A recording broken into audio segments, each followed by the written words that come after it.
നമസ്കാരം സുഹൃത്തുക്കളെ, എന്റെ പേര് അശ്വതി. വെൽക്കം ടു ഹർഷിതം എജ്യൂടെക്. ഏറ്റവും പുതിയ PSC ബുള്ളറ്റിനിൽ പ്രസിദ്ധീകരിച്ച 25-ലധികം സയൻസ് ക്വസ്റ്റ്യൻസ് ആണ്. കൂടുതലും പ്രസ്താവന രീതിയിലുള്ള ചോദ്യങ്ങളാണ് ഈ ക്ലാസ്സിൽ ഡിസ്കസ് ചെയ്യുന്നത്. ഓക്കെ, അപ്പോൾ ക്ലാസ്സിലേക്ക് പോയാലോ? നമ്മുടെ ടെലഗ്രാം ചാനൽ ജോയിൻ ചെയ്യാത്തവരുണ്ടെങ്കിൽ ഫസ്റ്റ് കമന്റ് ഒന്ന് ചെക്ക് ചെയ്തേക്കാം. ലിങ്ക് ഞാൻ പിൻ ചെയ്ത് വെച്ചിട്ടുണ്ട്. ആദ്യത്തെ ചോദ്യം: താഴെ തന്നിരിക്കുന്നവയിൽ പരസ്പരം പ്രവർത്തിച്ച് ഹൈഡ്രജൻ വാതകത്തെ ഉൽപ്പാദിപ്പിക്കാത്ത ജോഡിയാണ് ചോദിച്ചത്. സിങ്കും ചുണ്ണാമ്പ് വെള്ളവുമാണ്. സിങ്കും ചുണ്ണാമ്പ് വെള്ളവും പരസ്പരം പ്രവർത്തിച്ച് എന്തുണ്ടാകുന്നില്ല? ഹൈഡ്രജൻ വാതകം റിലീസ് ആവുന്നില്ല. സോഡിയവും വിനാഗിരിയും പ്രവർത്തിച്ചുണ്ടാകുന്നു. പൊട്ടാസ്യവും നാരങ്ങാനീരും പ്രവർത്തിച്ചുണ്ടാകുന്നു. നേർപ്പിച്ച ഹൈഡ്രോക്ലോറിക് ആസിഡും മഗ്നീഷ്യവും നേർപ്പിച്ച ഹൈഡ്രോക്ലോറിക് ആസിഡും പ്രവർത്തിച്ചുണ്ടാകുന്നു. ഇതിലെല്ലാത്തിലും ഒരു ആസിഡ് ഉണ്ടല്ലോ. വിനാഗിരി ആയാലും നാരങ്ങാനീരായാലും ഹൈഡ്രോക്ലോറിക് ആസിഡ് ആയാലും. അപ്പൊ എല്ലാ ആസിഡിലെയും കണ്ടന്റ് ഏതാണെന്ന് പഠിച്ചിട്ടുണ്ട്. ഹൈഡ്രജൻ, H+ അയോൺ ആണെന്ന് പഠിച്ചിട്ടുണ്ട്. ചുണ്ണാമ്പ് വെള്ളം എന്ന് പറയുമ്പോൾ ആൽക്കലി അല്ലേ? അപ്പൊ അതിൽ എന്ത് വാതകം റിലീസ് ആവുന്നില്ല? ഹൈഡ്രജൻ വാതകം റിലീസ് ആവുന്നില്ല. അടുത്ത ചോദ്യം: പരസ്പരം കലരാത്ത ദ്രാവകങ്ങളെ അവയുടെ മിശ്രിതത്തിൽ നിന്നും വേർതിരിച്ചെടുക്കാൻ ഉപയോഗിക്കുന്ന ഉപകരണം ഏത്? സെപ്പറേറ്റിംഗ് ഫണൽ ആണ്. SCRT ഫാക്ട് ആണ്. പരസ്പരം കലരാത്ത ദ്രാവകങ്ങളെ അവയുടെ മിശ്രിതത്തിൽ നിന്നും വേർതിരിച്ചെടുക്കാൻ ഉപയോഗിക്കുന്ന ഉപകരണം സെപ്പറേറ്റിംഗ് ഫണൽ. ഹൈഡ്രജൻ വാതകത്തെ പറ്റിയുള്ള പ്രസ്താവനകളിൽ തെറ്റായിട്ടുള്ള പ്രസ്താവന ഏത്? ആസിഡ് ഉൽപ്പാദിപ്പിക്കുന്നത് എന്നർത്ഥം വരുന്ന മൂലകമല്ല, ജലം ഉൽപ്പാദിപ്പിക്കുന്നത് എന്നർത്ഥം വരുന്ന മൂലകമാണ് ഹൈഡ്രജൻ. ഓക്കെ, അത് തെറ്റ്. ബാക്കിയെല്ലാം ശരി. മനുഷ്യനിർമ്മിത പെട്രോളായി ഉപയോഗിക്കുന്നു. അറ്റോമിക സംഖ്യയും അറ്റോമിക ഭാരവും തുല്യമായ മൂലകം. ഇരട്ടത്തലയുള്ള രാക്ഷസൻ എന്നറിയപ്പെടുന്ന മൂലകം ഹൈഡ്രജൻ ആണ്. അതൊരു ഫാക്റ്റ് ആണ്, ഇരട്ടത്തലയുള്ള രാക്ഷസൻ. ചില പദാർത്ഥങ്ങൾ മറ്റു ചില പദാർത്ഥങ്ങളുടെ കണികകളെ അവയുടെ ഉപരിതലത്തിൽ മാത്രം പിടിച്ചു നിർത്തുന്ന പ്രക്രിയ ഏത് പേരിൽ അറിയപ്പെടുന്നു? അധിശോഷണം എന്ന പേരിൽ അറിയപ്പെടുന്നു. അധിശോഷണം. ചേരുംപടി ചേർക്കുക. അപ്പോൾ ഇവിടെ 4 ജോഡികൾ തന്നിട്ടുണ്ട്. ചേരുംപടി എങ്ങനെ ചേർക്കാം എന്ന് നോക്കാം. ബ്രൗൺ റിംഗ് ടെസ്റ്റ് നൈട്രേറ്റിന്റെ സാന്നിധ്യം തിരിച്ചറിയാനാണ്. തീപ്പെട്ടിക്കൂടിൽ ഉപയോഗിക്കുന്നത് ആന്റിമണി സൾഫൈഡ്.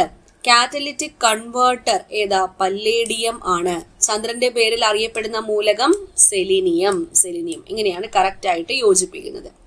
ലിഥിയം എന്ന മൂലകത്തെ പറ്റിയുള്ള പ്രസ്താവനകളിൽ ശരി ഏതാണ്? ആവർത്തന പട്ടികയിലെ ആദ്യ ലോഹമാണ് ലിഥിയം. ശരിയാണ്. ഏറ്റവും കൂടുതൽ ക്രിയാശീലതയുള്ള ലോഹങ്ങളിൽ ഒന്ന്. ശരിയാണ്. വൈദ്യശാസ്ത്ര രംഗത്ത് ഭ്രാന്തിനുള്ള മരുന്നുകളുടെ നിർമ്മാണത്തിന് ഉപയോഗിക്കുന്നു. ശരിയാണ്. അപ്പൊ ഈ തന്നിരിക്കുന്ന എല്ലാ പ്രസ്താവനകളെയും എന്താണ്? ശരിയാണ്. അടുത്ത ചോദ്യം: അന്തരീക്ഷത്തിൽ ഏറ്റവും കൂടുതൽ കാണപ്പെടുന്ന മൂന്നാമത്തെ മൂലകം ഏത്? ആർഗൺ ആണ് മൂന്നാമത്തെ മൂലകം. ഏറ്റവും കൂടുതൽ കാണപ്പെടുന്ന നൈട്രജൻ, രണ്ടാമത് ഓക്സിജൻ, മൂന്നാമത് ആർഗൺ. Nitrogen 78%, oxygen 21%. പ്രകൃതിദത്ത റബ്ബറിന്റെ മോണോമർ ഏത്? പ്രകൃതിദത്ത റബ്ബറിന്റെ മോണോമർ ആണ് ഐസോപ്രീൻ ആണ്. ക്യാൻസർ ചികിത്സയ്ക്ക് ഉപയോഗിക്കുന്ന ഐസോടോപ്പ് ചുവടെയുള്ളതിൽ ഏത്? ക്യാൻസർ ചികിത്സയ്ക്ക് ഉപയോഗിക്കുന്നത് അയഡിൻ 131 ആണ്. അയഡിൻ 131. ഏത് ലോഹത്തിന്റെ ധാതുവാണ് കളിമണ്ണിൽ അടങ്ങിയിരിക്കുന്നത്? കളിമണ്ണിൽ അടങ്ങിയിരിക്കുന്നത് അലുമിനിയത്തിന്റെ ധാതുവാണ്. അലുമിനിയം. ഒരാറ്റത്തിലെ ഏറ്റവും പുറമേയുള്ള ഇലക്ട്രോൺ ക്രമീകരണം 3p3 എന്നായാൽ അതിന്റെ അറ്റോമിക സംഖ്യ. അപ്പൊ 3p3 ആവുമ്പോഴത്തേക്കും ബാക്കിയെല്ലാം ഫിൽഡ് ആയിരിക്കും. 1s2, 2s2, 2p6, 2s2, 2p6, 3s2, 3s2.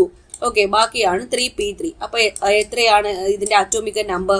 2 + 2 4, 4 + 6 10, 10 + 2 12, 12 + 3 15. 15ാമത്തെ മൂലകമായിരിക്കുമല്ലോ. അപ്പോൾ 15ആണ് ഇതിന്റെ അറ്റോമിക സംഖ്യ. പ്രസ്താവനകൾ പരിഗണിക്കുക. ഓക്കെ, 2 പ്രസ്താവനകളാണ് ഇവിടെ തന്നിരിക്കുന്നത്. യുറേനിയം, തോറിയം എന്നിവ F ബ്ലോക്ക് മൂലകങ്ങൾക്ക് ഉദാഹരണങ്ങളാണ്. ശരി. F ബ്ലോക്ക് മൂലകങ്ങൾ റേഡിയോ ആക്റ്റീവ് സ്വഭാവം കാണിക്കുന്നവയാണ്. ശരി. ഇത് രണ്ടും എന്താണ്? ശരിയാണ്. അടുത്ത ചോദ്യം: തണുത്ത ജലവുമായി നേരിയ പ്രവർത്തനവും എന്നാൽ ചൂടുവെള്ളവുമായി തീവ്രമായും പ്രവർത്തിക്കുന്ന ലോഹം ഏത്? SCRTയിലുണ്ട്. മഗ്നീഷ്യമാണ്. മഗ്നീഷ്യം റിബൺ ആണ് ഈ കാണിച്ചിരിക്കുന്നത്. തണുത്ത ജലവുമായിട്ട് നേരിയ പ്രവർത്തനമാണ് കാണിക്കുന്നത്, ചൂടുവെള്ളമായിട്ട് തീവ്രമായിട്ടാണ് പ്രവർത്തിക്കുന്നത്.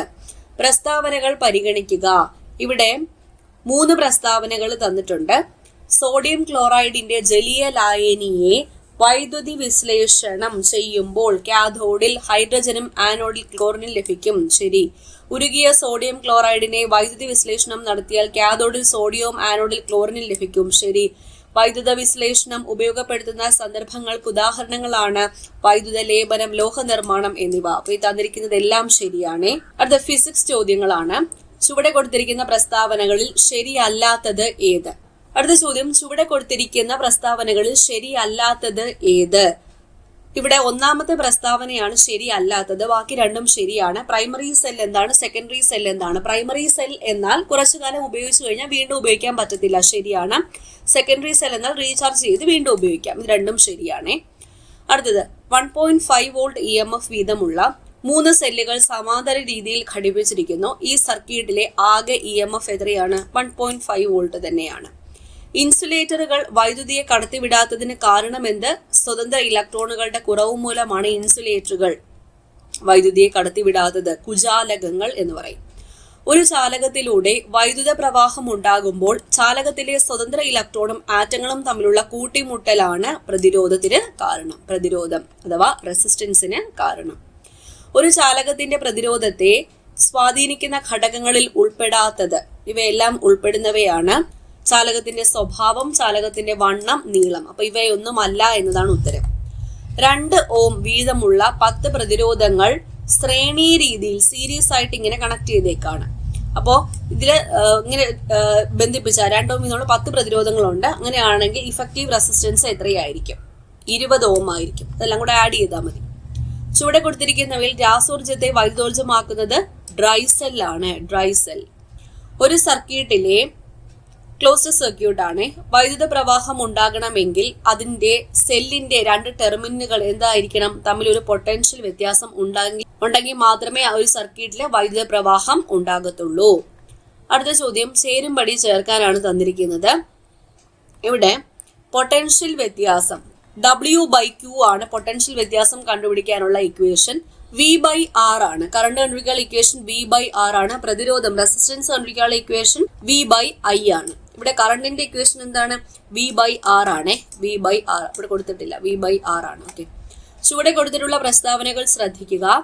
ഇവിടെ 2 പ്രസ്താവനകൾ തന്നിട്ടുണ്ട്. ആദ്യത്തെ പ്രസ്താവന ശരിയാണ്. ശ്രേണീയ രീതിയിൽ വൈദ്യുത പ്രവാഹം തുല്യമാണ് എന്നതാണ് ശരി. സമാന്തര രീതിയിൽ പൊട്ടൻഷ്യൽ വ്യത്യാസം വ്യത്യസ്തമല്ല, തുല്യമാണ്. അപ്പൊ അത് ഇവിടെ തെറ്റാണ്. ഓക്കെ, 1 ശരി, 2 തെറ്റ്. നമ്മുടെ രാജ്യത്ത് ഉൽപ്പാദിപ്പിക്കുന്ന വൈദ്യുതിയുടെ ആവൃത്തി 50 ഹെർട്സ്. എപ്പോഴും ചോദിക്കാറുണ്ട്. 50 ഹെർട്സ് ആണ്. ഓം നിയമപ്രകാരം V directly proportional to I ആണ്. V directly proportional to I.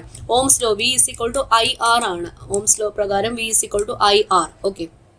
ഉപകരണത്തിന് സമാന്തരമായി ഒരു സർക്യൂട്ടിൽ ഘടിപ്പിക്കുന്നത് എന്താണ്? വോൾട്ട് മീറ്റർ ആണ്. ഉപകരണത്തിന് സമാന്തരമായി ഒരു സർക്യൂട്ടിൽ ഘടിപ്പിക്കുന്നത്. ഓക്കെ. അപ്പൊ ഇത്രയും ക്വസ്റ്റ്യൻസ് ആണ് ഇന്ന് ഡിസ്കസ് ചെയ്തത്. മനസ്സിലായി എന്ന് വിചാരിക്കുന്നു. അപ്പോൾ കെമിസ്ട്രിയും ഫിസിക്സും പുതിയ ചോദ്യങ്ങൾ, കൂടുതലും SCERT ഫാക്ട്സ്, അതുപോലെ പ്രീവിയസ് ക്വസ്റ്റ്യൻസ് അടുത്ത ക്ലാസ്സിൽ വീണ്ടും കാണാം.